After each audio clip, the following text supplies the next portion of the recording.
retomamos o Temática nesta manhã e para compreender uma discussão que está acontecendo aí no país sobre descriminalização, né? O que é porte, o que é consumo de drogas. Para isso a gente convidou, para nos esclarecer antes de tudo, né? O Dr. Lúcio Flávio Mioto, que é o promotor de justiça da nossa comarca. Dr. Lúcio, bom dia.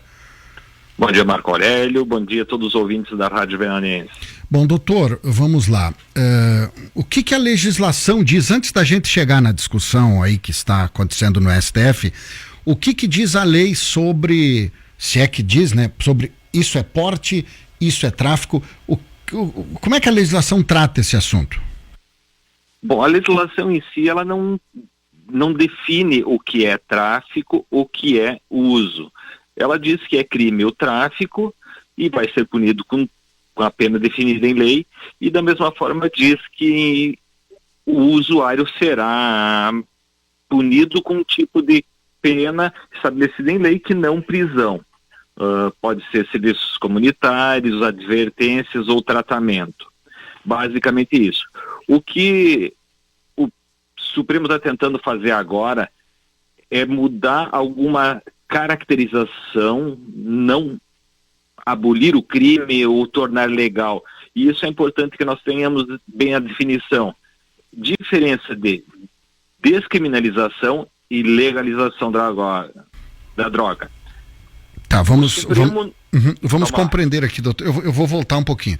Qual é o crime não? Crime de tráfico tem, por exemplo, 1 quilo é tantos anos, 25 quilos é tanto tempo, vem lá da fronteira com a Argentina, Uruguai, Paraguai, a droga veio de não sei onde. Tem diferença isso se for 1 quilo ou 50 quilos de droga? Não, a pena é pena estabelecida entre 5 e 15 anos. 5 e 15. 5 e 15. O que pode diferenciar entre 5 ou 15 anos? Evidente que a quantidade de droga, ela pesa na hora da apreciação da pena, mas basicamente é os antecedentes que a pessoa tem, outras circunstâncias que possam aumentar a pena, como prática próximo de escolas, para venda para adolescentes, circunstâncias específicas, tá? Isso é o tráfico, 5 a 15 anos. 5 a 15 anos. Agora, vou usar meu nome aqui, o Marco Aurélio, numa blitz, está lá com um cigarrinho de maconha no bolso. Certo. Hipoteticamente falando, né? Sim, evidente, né? Não vamos fazer confissão em público e sendo gravado ainda para toda a região ouvir. O que a lei diz? Quem adquirir, guardar, tiver em depósito, transportar, possuir droga sem autorização para consumo pessoal, vai receber uma seguinte pena: advertência sobre os efeitos, prestação de serviço à comunidade ou medida educativa através de programas antidrogas. Então isso já existe isso hoje na legislação. Isso é a lei, exatamente. Então se o Marco Aurélio, daí digamos que numa blitz então me peguem com um cigarrinho de maconha, sei lá quantas gramas tem no cigarro de maconha, mas vamos imaginar que é um cigarrinho de maconha. Eu vou ser levado na frente do juiz. Existe o procedimento judiciário igual? Delegacia, juiz, promotor, enfim, existe tudo isso, doutor? Sim, existe um processo ou procedimento bem abreviado, que se chama termo circunstanciado. A polícia, ela apreende a droga, faz o registro e automaticamente encaminha para a justiça sem que haja investigação sobre o fato. É proposta uma transação penal, uma forma de terminar o processo. Nós usamos aqui, nos casos de drogas, a participação de 8 encontros em grupo de tratamento ou apoio para drogados. Participou desses encontros, termina o processo. Bem objetivo. E aí é que a conversa do Supremo vem à tona. Isso aí, daí agora já existe isso na nossa legislação. O que o Supremo, que discussão é essa? Porque a sociedade está revoltada que vão liberar o uso da maconha. Tá. Marco, eu vou fazer o seguinte, antes de falar da maconha. Tu está dirigindo, já que tu estava falando de carro, e tu ultrapassa na faixa dupla. É crime? É crime? Ou não? É uma infração administrativa punida com multa. Certo. É ilegal o que tu fizeste. Mas não é crime. Bom, o que o Supremo está dizendo mesmo agora?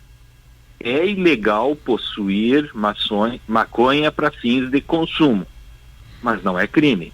Tu vai continuar respondendo o processo, se precisar, vai continuar respondendo e recebendo essas mesmas medidas que eu acabei de citar, mas a tua condenação não é uma condenação criminal, é uma condenação administrativa.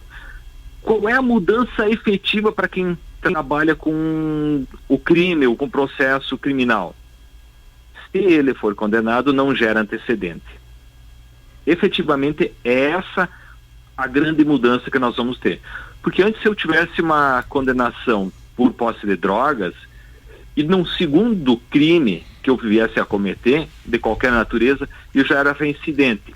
Gerando o quê? Um aumento de pena. Quando nós falamos dos 5 aos 15, por exemplo, isso ia aumentar uns 6, já representava 1 ano a mais, ia fazer com que a minha pena fosse, em caso de condenação, não mais no regime aberto ou fechado, ou semiaberto, indo para o grau superior, eventualmente fechado. No caso de cumprimento de pena, isso também representava, eu precisava cumprir mais tempo fechado a pena para depois ser beneficiado com progressão do regime. Então, olha assim, é uma situação simples de uma nomenclatura de crime para infração administrativa que gera todas essas consequências. Esse é o primeiro efeito. Tá, tu ia falar, Marco? Não, eu só ia lhe perguntar, depois eu vou lhe formar a pergunta sobre a manifestação do Ministério Público como instituição, não a sua pessoalmente, né, mas o Ministério Público nesse processo todo aí. O senhor ia dizer continuar aí com o segundo efeito? Então esse é o primeiro efeito.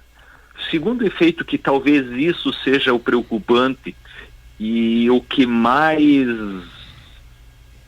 torna a situação, vamos dizer, pode gerar uma perda de controle.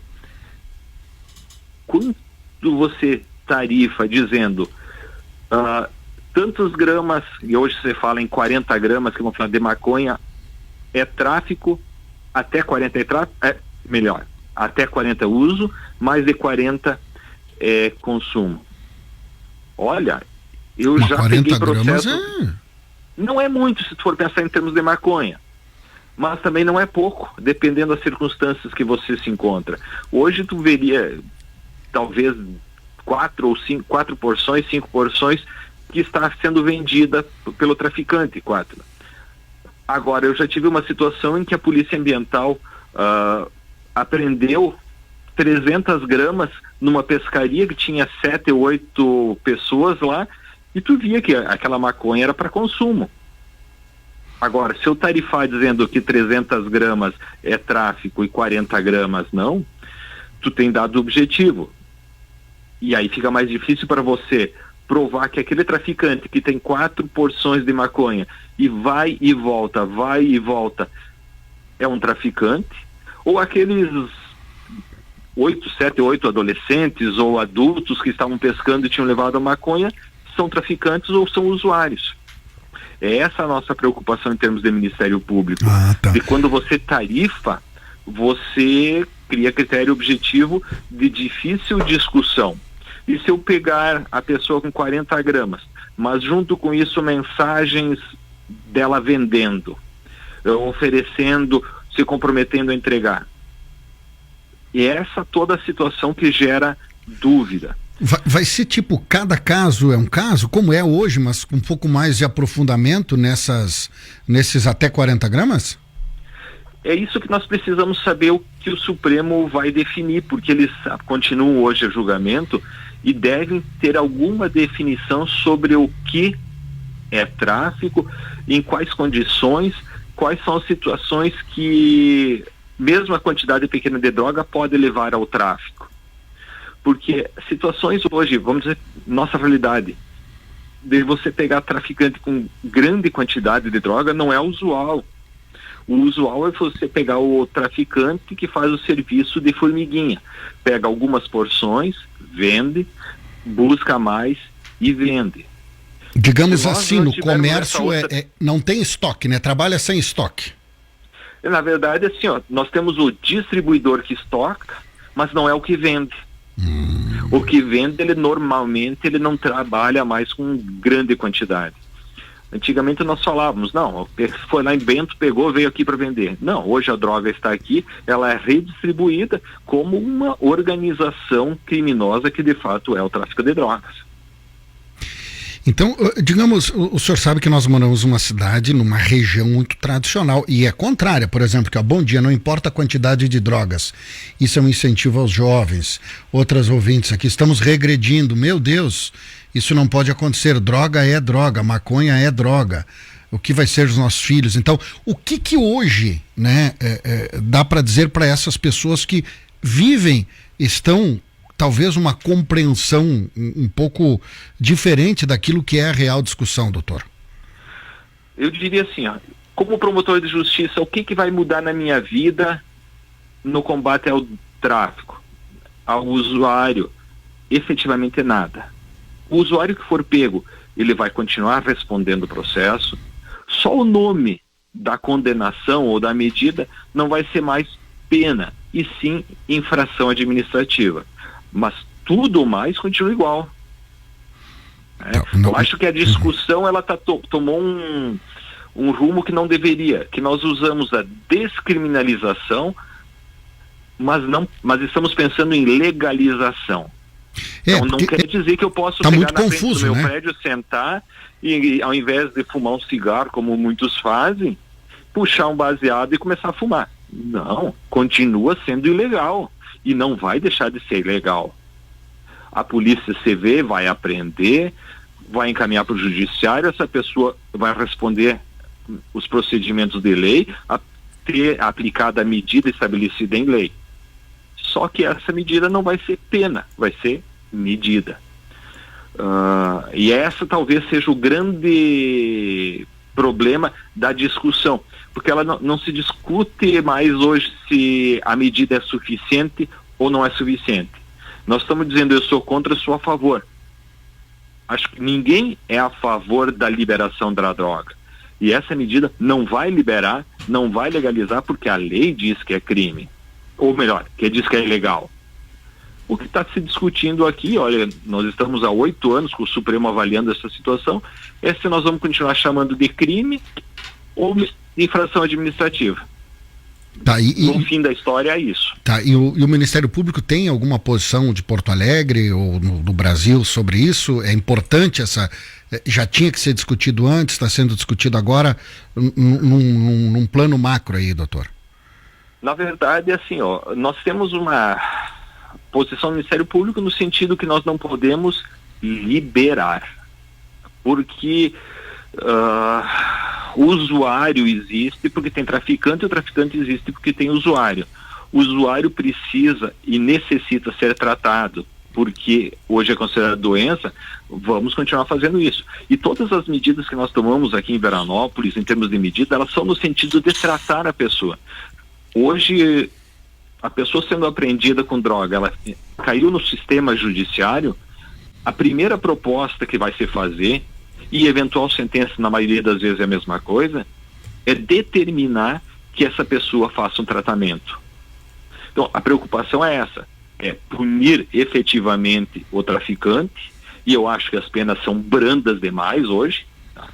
Porque os 5 anos, a gente sabe que não é 5 anos. Vira o quê? 1,5, 2 no máximo? Olha, se for a primeira condenação, a lei manda, e os tribunais superiores disseram que é praticamente obrigatório, tu tem que reduzir de 2/3. Então, a primeira condenação por tráfico é 1 ano e 8 meses de serviço, 1 ano e 8 meses de serviço à comunidade.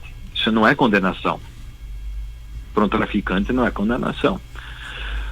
Então, mas enfim, vamos batalhar e continuar trabalhando para punir o traficante e tratar, como sempre se buscou, o usuário. Evidente que nós temos o usuário que também é traficante. Bom, é uma situação diferente, ele precisa ser tratado, mas também precisa ser punido. Não vamos passar a mão na cabeça. Então essa é a discussão. Entendemos um pouquinho mais de todo esse debate que está acontecendo. E hoje é que vão definir a quantidade, né, doutor? Se é 20, 30, 40? Hoje sim, vai ser definido, a princípio, uma quantidade. para maconha, vamos deixar bem claro. Maconha, né? É só maconha. E se tem algum outro elemento que pode afastar esta tarifação, vamos dizer assim, essa quantidade, tornando também tráfico. Então, porque às vezes eu tenho 40 gramas, como eu disse, mas tenho uma balança de precisão, tenho material de embalagem em casa, tenho conversas no telefone. Celular, né? Sou um vendedor. Exatamente. Então eu não posso, por causa desse número, 40, 60, 20, não sei qual vai ser, dizer que eu deixo de ser traficante só porque a quantidade é pequena. A ideia é que quando você não tenha outros elementos, o usuário seja tratado como usuário. Basicamente é essa a posição do Supremo. Então tá, então compreendemos um pouco. Doutor, muito obrigado pela sua gentileza em nos atender. A gente volta a conversar aí oportunamente. Obrigado pelos esclarecimentos. Sempre à disposição. Bom dia a todos, então. 10h58, o promotor de justiça da comarca de Veranópolis, Lúcio Flávio Mioto. Compreendemos agora a dinâmica do que está em discussão em Brasília.